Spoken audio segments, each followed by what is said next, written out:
Hello दोस्तों, welcome to all. तो दोस्तों देखिए, आज हम लोग क्या पढ़ने जा रहे हैं। हम पूरे भारत के मैप को पढ़ रहे हैं। तो भारत के मैप में हमें क्या पढ़ना है, यहाँ पर जो भी राज्य हैं उनकी क्या स्थिति है, हम लोग उनके बारे में पढ़ेंगे। और इन राज्यों की राजधानी कहाँ कहाँ पर है, इसको भी हम लोग थोड़ा सा डिस्कस करेंगे। तो ये अच्छा माध्यम है दोस्तों, इसकी सहायता से हम लोग पूरे भारत के मैप को एक बार में ही कवर कर सकते हैं। देखिए, यहाँ पर पूरा एक भारत का मैप है। तो सबसे पहले हम लोग उत्तर साइड से शुरू करते हैं। देखिए, सबसे ऊपर जो है वो नॉर्थ दिशा होती है, तो नॉर्थ से हम लोग शुरू करते हैं। तो सबसे पहले हमें लेह लद्दाख वाला क्षेत्र दिखता है। तो लेह लद्दाख के नीचे जब हम लोग देखते हैं तो हमें जम्मू कश्मीर दिखाई देता है। जम्मू कश्मीर की जो राजधानी है वो श्रीनगर है। इसी क्रम में जब हम लोग नीचे आते हैं तो हमें हिमाचल प्रदेश दिखाई देता है। हिमाचल प्रदेश की जो राजधानी है वो शिमला है। आगे हम लोग देखते हैं, देखिए यहाँ पर लिखा है चंडीगढ़। तो चंडीगढ़ क्या है, अपने आप में एक बहुत सुनियोजित एक शहर बसाया गया था पहले। तो चंडीगढ़ अपने आप में बहुत खूबसूरत है। तो यहाँ पंजाब और हरियाणा की जो राजधानी है वो चंडीगढ़ है। ये आप लोग ध्यान रखेंगे, पंजाब और हरियाणा दो स्टेट हैं, इनकी राजधानी कहाँ पर है, चंडीगढ़ में है। इसी क्रम में जब हम लोग आगे चलते हैं तो राजस्थान हमें दिखाई देता है। तो राजस्थान की जो राजधानी है वो कहाँ है, जयपुर में है। तो अगर दोस्तों यहाँ से क्वेश्चन और बन जाता है कि भारत का उस राज्य का नाम बताइए जो क्षेत्रफल की दृष्टि से प्रथम स्थान रखता है, तो यहाँ पर हमारा जो आंसर होगा वो राजस्थान होगा। इसी क्रम में हम लोग आगे देखते हैं, ये हमारी नई दिल्ली जो लिखा हुआ है ये हमारी राजधानी है, नेशनल कैपिटल है। तो नई दिल्ली का जिक्र जो है दोस्तों हमारे महाभारत काल में भी मिलता है। तो इसको नई दिल्ली को हम लोग इंद्रप्रस्थ के नाम से जानते थे। तो नई दिल्ली का पुराना नाम क्या है, इंद्रप्रस्थ है। कभी भी अगर क्वेश्चन पेपर में आता है तो इसको आप लोग ध्यान रखेंगे। इसी क्रम में हम लोग आगे चलते हैं। आगे हम लोग देखते हैं उत्तर प्रदेश। उत्तर प्रदेश की जो राजधानी है वो लखनऊ है। ऊपर हम लोग देखेंगे, नॉर्थ साइड में देखेंगे तो उत्तराखंड दिखेगा। उत्तराखंड की जो राजधानी है वो देहरादून है। इसी क्रम में हम लोग आगे चलते हैं गुजरात की तरफ। तो गुजरात की राजधानी गांधीनगर। ये इंपॉर्टेंट राजधानियाँ हैं। तो दोस्तों क्या करना है हमें, यहाँ से जो स्टेट हैं उनकी स्थिति क्या है उनको ध्यान रखना है, और उनकी राजधानी किस जगह स्थित है तो उनको भी हमें ध्यान रखना है। तो दोस्तों कभी कभी राजधानी से डायरेक्ट क्वेश्चन आ जाता है। इसी क्रम में हम लोग देखते हैं मध्य प्रदेश है। मध्य प्रदेश कहाँ पर है, भोपाल में। अब देखिए, मध्य प्रदेश को भारत का हृदय स्थल भी कहा जाता है। हृदय स्थल क्यों कहा जाता है, यहाँ से थोड़ा समझ लेने की कोशिश करते हैं। क्योंकि मध्य प्रदेश इसका नाम ही इसीलिए पड़ा है क्योंकि ये बिल्कुल मध्य में है, इसीलिए हम लोग इसको मध्य प्रदेश के नाम से जानते हैं। तो ये क्या है, भारत का हृदय भी कहलाता है। आगे हम लोग चलते हैं महाराष्ट्र। महाराष्ट्र की जो राजधानी है वो मुंबई है। तो मुंबई को माया नगरी के नाम से भी जाना जाता है। इसी क्रम में हम लोग आगे चलते हैं। आगे देखिए गोवा। गोवा की राजधानी पणजी है। और एक समान आचार संहिता अगर किसी राज्य में लागू है तो वो गोवा ही है। ठीक है, ये क्वेश्चन आया हुआ है, इसको थोड़ा सा ध्यान रखना। आगे हम लोग चलते हैं कर्नाटक। कर्नाटक की राजधानी बेंगलुरु। आगे हम लोग देखते हैं केरल। केरल की राजधानी कहाँ पर है, तिरुवनंतपुरम में है।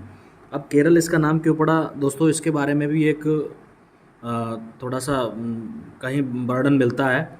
तो केरल इसका नाम इसलिए पड़ा है कि केरल का शाब्दिक अर्थ होता है कि समुद्र से उठी हुई भूमि। तो जो भूमि समुद्र से अलग है उसको हम लोग केरल के नाम से जानते हैं।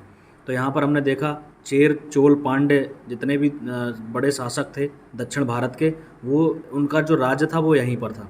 इसी क्रम में हम लोग आगे चलते हैं। देखिए तमिलनाडु। तमिलनाडु की जो राजधानी है चेन्नई है। अब चेन्नई का पुराना नाम आप सभी लोगों को पता होगा, चेन्नई का पुराना नाम क्या है, मद्रास है। तो यहाँ से हम लोग ध्यान रखेंगे, चेन्नई का पुराना नाम मद्रास। आगे हम लोग चलते हैं दोस्तों, देखिए आंध्र प्रदेश। तो आंध्र प्रदेश की 3 राजधानियां हैं। तो आप लोग कमेंट करके बताएंगे वो तीनों राजधानियां कहाँ कहाँ पर हैं। पहले ये पूरा आंध्र प्रदेश का ही क्षेत्र था, बाद में इसको काट के यहाँ पर एक स्टेट और बन गया जिसका नाम है तेलंगाना। ठीक है, तो तेलंगाना की वर्तमान राजधानी हैदराबाद हो गई। अब आंध्र प्रदेश की 3 राजधानियाँ हैं। आर्थिक राजधानी अलग है, प्रशासनिक राजधानी अलग है और न्यायिक राजधानी अलग है। तो आप लोग कमेंट करके बताएंगे कि यहाँ पर तीनों राजधानियाँ कहाँ कहाँ पर हैं आंध्र प्रदेश की। अच्छा, यहाँ से एक क्वेश्चन और बन जाता है, वो हमें समझने वाली बात है, थोड़ा समझ लेते हैं। यहाँ पर ये देखिए पुडुचेरी लिखा है। पुडुचेरी आपको 3 जगह मिलेगा। देखिए मैं दिखाने की कोशिश कर रहा हूँ। आंध्र प्रदेश में एक जगह पुडुचेरी है, यहाँ पर जगह यानम। फिर तमिलनाडु में हम लोग देखते हैं पुडुचेरी हमें डायरेक्ट मिलता है देखने के लिए, एक कराईकल मिलता है तमिलनाडु में। और उसके बाद हम लोग देखते हैं केरल में भी एक जगह है माहे। तो माहे जो क्षेत्र है वो भी पुडुचेरी का ही क्षेत्र है। तो आप लोग ध्यान रखेंगे ये जो पुडुचेरी एक क्षेत्र है, ये जो केंद्र शासित प्रदेश है, ये 3 स्टेट में फैला हुआ है। नंबर 1 किस में फैला है, केरल में फैला है। दूसरा तमिलनाडु में फैला हुआ है और तीसरा हमें आंध्र प्रदेश में फैला हुआ दिखता है। तो आप लोग पुडुचेरी के बारे में भी ध्यान रखोगे क्योंकि कभी कभी पुडुचेरी से भी क्वेश्चन आ जाता है। क्वेश्चन कैसे आता है इसको बता देता हूँ मैं। जैसे कभी कभी डायरेक्ट पूछ लिया जाता है माहे जो पुडुचेरी का क्षेत्र है वो किस स्टेट में है, तो आप लोगों को ध्यान रखना केरल में है। इसी तरीके से यहाँ से क्वेश्चन बनता है। आगे हम लोग देखते हैं उड़ीसा, उड़ीसा की राजधानी भुवनेश्वर। आगे छत्तीसगढ़, छत्तीसगढ़ की राजधानी रायपुर। अब रायपुर का नाम चेंज कर दिया, अटल नगर रख दिया है। तो दोस्तों कभी छत्तीसगढ़ की राजधानी अगर रायपुर ऑप्शन में मिलेगा तो आप रायपुर को सही कर देंगे, अगर अटल नगर में मिलेगा तो अटल नगर पे आप सही टिक लगाएंगे। तो यहाँ से ये इंपॉर्टेंट है। आगे हम लोग देखते हैं झारखंड। झारखंड की जो राजधानी है वो रांची है। झारखंड को आप लोग ध्यान रखना, क्योंकि आप पता होगा कि जो इंडियन क्रिकेट टीम के जो कैप्टन थे महेंद्र सिंह धोनी, वो झारखंड से ही आते थे, सभी लोगों ने नाम सुना होगा। इसी क्रम में हम लोग बिहार, बिहार की राजधानी पटना। पटना के आगे चलते हैं पश्चिम बंगाल। पश्चिम बंगाल की राजधानी कोलकाता है। अब इसका नाम पश्चिम बंगाल क्यों पड़ा, इसको भी हम लोग थोड़ा समझ लेते हैं। पहले ये पश्चिम बंगाल और ये जो देश है यहाँ पर, ये बांग्लादेश, ये जो आकृति आपको दिख रही है ये बांग्लादेश है पूरा। तो बांग्लादेश और पश्चिम बंगाल पहले एक ही में था। तो 1905 में जब इसका विभाजन हुआ तो यहाँ पर इसका नाम रख दिया पश्चिम बंगाल और इसका नाम रख दिया बांग्लादेश। तो इस बात को आप लोग ध्यान रखेंगे। आगे एक चीज़ और बताता हूँ, ये वाला जो क्षेत्र है भारत का, इस क्षेत्र को हम लोग सेवन सिस्टर्स के नाम से जानते हैं। तो सेवन सिस्टर्स के नाम से क्यों जानते हैं, क्योंकि यहाँ पर 7 स्टेट पड़ते हैं। तो ये 7 स्टेट कौन कौन से हैं यहाँ से आप लोग देख सकते हैं, मिजोरम, त्रिपुरा, मणिपुर, ये सब 7 स्टेट आपको यहाँ देखने को मिल जाएंगे। इसी क्रम में इनकी राजधानी को एक बार डिस्कस कर लेते हैं। त्रिपुरा की जो राजधानी है वो अगरतला है। अब यहाँ से क्वेश्चन क्या बनता है, देखिए ये पूरा बांग्लादेश का क्षेत्र है। तो बांग्लादेश से 3 तरफ से घिरा हुआ एक स्टेट है जिसको हम लोग त्रिपुरा के नाम से जानते हैं। ये क्वेश्चन आया हुआ है, कभी कभी क्वेश्चन ऐसे आ जाता है उस स्टेट का नाम बताइए जो बांग्लादेश से 3 तरफ से घिरा हुआ है। तो यहाँ हमारा आंसर होगा त्रिपुरा। इसी क्रम में हम लोग देखते हैं मिजोरम। मिजोरम की राजधानी आइजोल है। मणिपुर, मणिपुर की राजधानी इम्फाल। नागालैंड की राजधानी कोहिमा। और यहाँ पर देखिए अरुणाचल प्रदेश दिखाई दे रहा है। तो अरुणाचल प्रदेश, देखिए यहाँ इंडिया में जितने भी स्टेट हैं, इंडिया में जितने भी राज्य हैं, उनके नाम के पीछे कोई ना कोई रीज़न ज़रूर है। इनके नाम क्यों पड़े गए, क्यों पड़े हैं, एक बार मैं थोड़ा सा डिस्कस करता हूँ। देखिए अरुणाचल प्रदेश जो है, इसको अरुणाचल प्रदेश इसलिए कहा जाता है क्योंकि ये सबसे पूरब में स्थित है। अब सबसे पूरब में स्थित होने के कारण क्या है, सूर्य जब उगता है यहाँ से पूरब दिशा से, तो सबसे पहली किरण कहाँ पड़ती है, अरुणाचल प्रदेश में पड़ती है। तो सूर्य का पर्यायवाची होता है अरुण। अगर आपने हिंदी कभी पढ़ी हो तो हिंदी में क्या है, सूर्य का जो पर्यायवाची होता है वो अरुण होता है। तो अरुण की सबसे पहली जो सूर्य है उसकी सबसे पहली किरण कहाँ पड़ती है, अरुणाचल प्रदेश में। तो इसका नाम इसीलिए सूर्य के पर्यायवाची शब्द पे ही रख दिया अरुणाचल प्रदेश। इसकी राजधानी है ईटानगर। अब देखिए एक और इम्पोर्टेंट स्टेट को देखते हैं हम लोग। यहाँ लिखा है सिक्किम। अब ये सिक्किम जो है, सिक्किम के पूरब में अगर हम बात करेंगे तो यहाँ पर हमें भूटान दिखेगा। इसके उत्तर में बात करेंगे तो चीन दिखेगा। इसके पश्चिम में बात करेंगे तो हमें नेपाल दिखेगा। तो दोस्तों यहाँ से ये इंपॉर्टेंट क्वेश्चन है, कभी कभी पेपर्स में पूछा जाता है कि सिक्किम के उत्तर में क्या है, चीन है, पश्चिम में क्या है, नेपाल है, और पूरब में क्या है, भूटान है। इस तरीके से ये 3 तरफ से क्या है, देशों से घिरा हुआ है। इसको आप लोग याद रखोगे। इसी क्रम में थोड़ा सा और बताने की कोशिश करता हूँ। देखिए कुछ नाम भारत में जो स्टेट हैं उनके नाम कैसे पड़े, थोड़ा सा हम लोग देख लेते हैं। देखिए मध्य प्रदेश का नाम मध्य प्रदेश क्यों पड़ा, क्योंकि ये भारत के बिल्कुल मिडिल में है। इसी क्रम में हम लोग देखते हैं उत्तर प्रदेश को, उत्तर प्रदेश उत्तर में इसलिए हम उत्तर प्रदेश इसको कहते हैं। हिमाचल प्रदेश में बहुत ज़्यादा बर्फ़ पड़ती है, इसीलिए इसका नाम रख दिया हिमाचल प्रदेश। हिम मीन्स बर्फ़ और आंचल माने क्षेत्र, तो इसका नाम हिमाचल प्रदेश पड़ गया। इसी क्रम में हम लोग देखते हैं पंजाब। देखिए पंजाब क्या है, पंजाब का मतलब हो गया पंच, जहाँ पर 5 नदियों का आव है। आव मीन्स पानी होता है, पंच और पा जो है वो किसको सिलेक्ट कर रहा है, पा से मतलब होता है हमारा कि 5 नदियों का दोआब, जहाँ पर 5 नदियाँ निकलती हैं वही उसी को हम पंजाब कहते हैं। तो इसी क्रम में हम लोग आगे देखते हैं राजस्थान। राजस्थान को राजस्थान इसलिए कहा जाता है क्योंकि यहाँ पर राजपूतों ने शासन किया था, तो यहाँ पर हमें किले बहुत मिलते हैं, राजा बहुत मिलते हैं, इसीलिए इसका नाम रख दिया हमने राजस्थान। गुजरात क्यों कहा जाता है, गुजरात में क्या है, गुज्जर वंश का शासन था। तो जितने भी अभी हम अगर हिस्ट्री पढ़ेंगे तो उसमें हमें गुज्जर वंश पढ़ने को मिलेगा। तो गुज्जर वंश जो है वो गुजरात में हुआ, इसीलिए इसका नाम गुजरात पड़ गया। इसी क्रम में हम लोग आगे देखते हैं महाराष्ट्र। तो महाराष्ट्र क्या है, महाराष्ट्र पीछे लगा है ना, तो राष्ट्रकूट वंश जो था उसका जो क्षेत्र था वो ये महाराष्ट्र वाला ही क्षेत्र था, तो राष्ट्रकूटों के नाम से इसका नाम रख दिया महाराष्ट्र। इस तरीके से कुछ इंपॉर्टेंट फैक्ट्स थे जो हमें यहाँ पर पढ़ने थे, हमने देखा उसको। अब ये देखिए छत्तीसगढ़ है। छत्तीसगढ़ को छत्तीसगढ़ क्यों कहा जाता है, क्योंकि यहाँ पर 36 किले मिले हुए हैं। छत्तीसगढ़, गढ़ मीन्स किले मिले हुए हैं, इसीलिए हमने इसको छत्तीसगढ़ कह दिया। अब झारखंड, झारखंड क्यों कहा जाता है इसको? क्योंकि झारखंड का मतलब ये होता है, झार माने होता है जंगल और खंड माने क्षेत्र, जहाँ पर बहुत ज़्यादा हमें जंगल मिले वही झारखंड है। ठीक है, आगे हम लोग चलते हैं बिहार। तो बिहार, इसको बिहार क्यों कहा जाता है? क्योंकि बिहार, आपने अगर बौद्ध धर्म पढ़ा होगा तो बौद्ध धर्म में हमें दो चीज़ें पढ़ने को मिली होंगी, एक तो बिहार और एक चैत्य। तो सबसे ज़्यादा जो बिहार है वो हमारे बिहार के आसपास वाले क्षेत्रों में ही मिले, तो यहाँ पर इस तरीके से इसका नाम बिहार रख दिया गया। कॉन्सेप्ट कुछ और भी हो सकता है, लेकिन जो कुछ इंपॉर्टेंट रीज़न है वो मैं आपको यहाँ पर बता रहा हूँ। इसी तरीके से देखिए मिजोरम है, मिजोरम में मिजो पहाड़ी भी है और मिजो एक जनजाति भी है, तो इसीलिए इसका नाम है मिजोरम।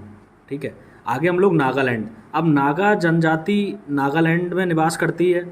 अब नागा लोग क्या करते हैं, नागा लोग कानों को और अपने नाक को छिदवाते हैं, उनमें कुंडल पहनते हैं, तो ये इंडिकेट कर रहा है नागा जनजाति को।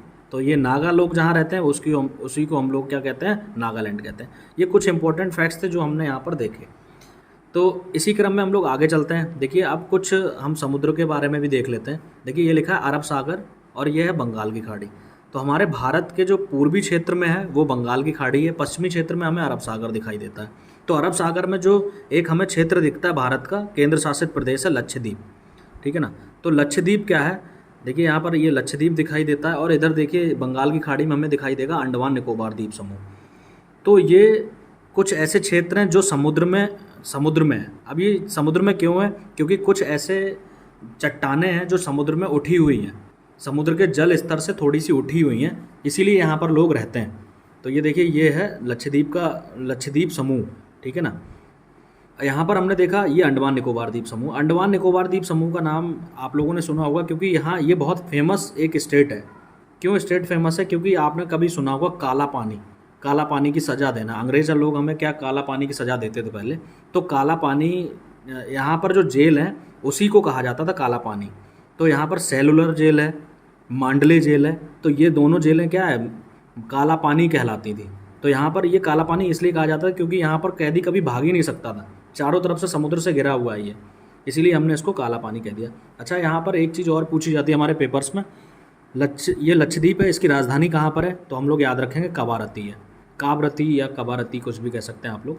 अब आगे हम लोग देखते हैं अंडमान निकोबार द्वीप समूह। अंडमान निकोबार द्वीप समूह की जो राजधानी है वो कहाँ पर है? पोर्ट ब्लेयर में है, तो इसको आप लोग यहाँ पर ध्यान रखेंगे। और हमारे यहाँ के दो ज्वालामुखी वो भी यहीं पर हैं। ज्वालामुखी का नाम क्या है?